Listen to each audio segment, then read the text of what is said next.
ऐतिहासिक अपने आप में परिवर्तन जो है वो उत्तर प्रदेश की जनता ने किया है 2017 में, और उसके बाद 2022 में भारतीय जनता पार्टी फिर से सरकार बनाती हुई दिखाई दे रही है। और उससे पहले मुझे याद है सुमित की कांग्रेस के समय में ऐसा हुआ था 1980 में, और उसके बाद 1985 में जब बहुमत के साथ सरकार रिपीट हुई थी।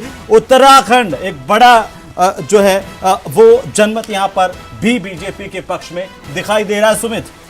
लेकिन देखिए कुछ ऐसी सीटें हैं जहां पर कई बड़े चेहरे, कई वीआईपी सीटें जो हैं उन पर बड़े चेहरे तक पीछे चल रहे हैं।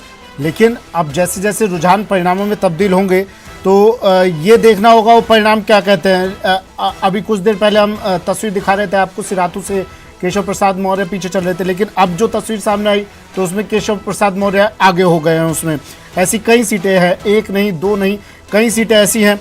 उत्तराखंड से तो तीनों सीएम चेहरे जो थे, चाहे वो बीजेपी, कांग्रेस और आपका, तीनों सीएम चेहरे पीछे चल रहे हैं। तो ये एक बड़े बदलाव का संकेत दे रहा है आखिर। और इसी बीच बड़ी खबर हम अपने दर्शकों को बता दें, हरीश रावत चुनाव हार चुके हैं। ये बड़ी जानकारी, हरीश रावत मुख्यमंत्री के पद के प्रत्याशी, अभी बात हो रही थी, पार्टी की तरफ से चुनाव हार गए। चुनाव हार गए, बड़ी खबर है, पीछे चल रहे थे हरीश रावत, लेकिन अब जो रुझान थे वो परिणाम में बदल रहे हैं। हरीश रावत चुनाव हार गए हैं। उत्तराखंड से सीएम चेहरा था कांग्रेस का हरीश रावत, चुनाव हार गए हैं। अब मंथन की जरूरत है कि आखिर भाई कमी कहां रह गई। सीएम फेसी नैनीताल के लाल कुआं से हरीश रावत हारे। बिल्कुल, नैनीताल के लाल कुआं से चुनाव लड़ रहे थे हरीश रावत, अब हार गए हैं। और ये इस वक्त की सबसे बड़ी खबर है।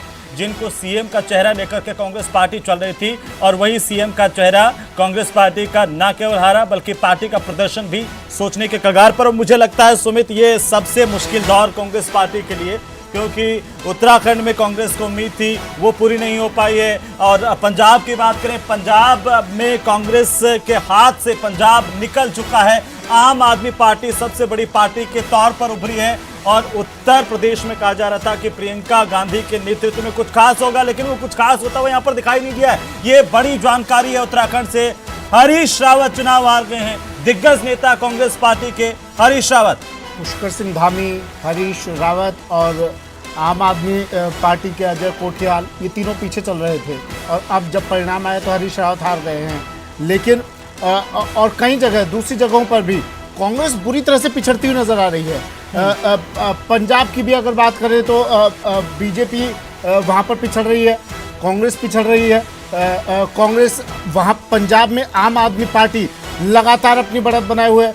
उत्तराखंड में फिलहाल बीजेपी का झंडा बुलंद होता नजर आ रहा है। उत्तर प्रदेश की और उत्तराखंड की दोनों ही जगह बीजेपी का झंडा बुलंद, और कांग्रेस के बड़े बड़े चेहरे, दिग्गज चेहरे पिछड़ते हुए नजर आ रहे हैं। बड़ी खबर इस वक्त। बिल्कुल सुमित, हरीश रावत जो रुझान है वो अब नतीजों में कन्वर्ट होते हुए दिखाई दे रहे हैं। और वो नतीजे जो आ रहे हैं वो भारतीय जनता पार्टी के खेमे में उत्साह पैदा करते हुए लगातार उत्तराखंड की स्थिति 70 के 70 सीटों पर रुझान। और नतीजों के साथ हम आपको बता दें, उत्तर प्रदेश में स्थितियां भारतीय जनता पार्टी के पक्ष में लगातार शुरू से ही बनी हुई थी सुमित, और वो अभी बरकरार रखा गया है। क्योंकि कई बार ये बीच में कहा जा रहा था कि देखिए अब आगे होता है क्या, लेकिन वैसा होता हुआ कुछ नजर नहीं आया। भारतीय जनता पार्टी ने शुरू से बढ़त बनाई हुई थी और वो बढ़त अभी भी बरकरार है। उत्तराखंड में भी बीजेपी की सरकार रिपीट हो रही है, ये बड़ी जानकारी। और इस वक्त हम दिखा रहे हैं हमारे दर्शकों को कि पंजाब की स्थितियां क्या। कांग्रेस 16 पर आगे, आम आदमी पार्टी 91 सीटों पर, यानी कि स्पष्ट बहुमत है सुमित। यहां पर पूरी तरह से झाड़ू फिर गई है सब पर।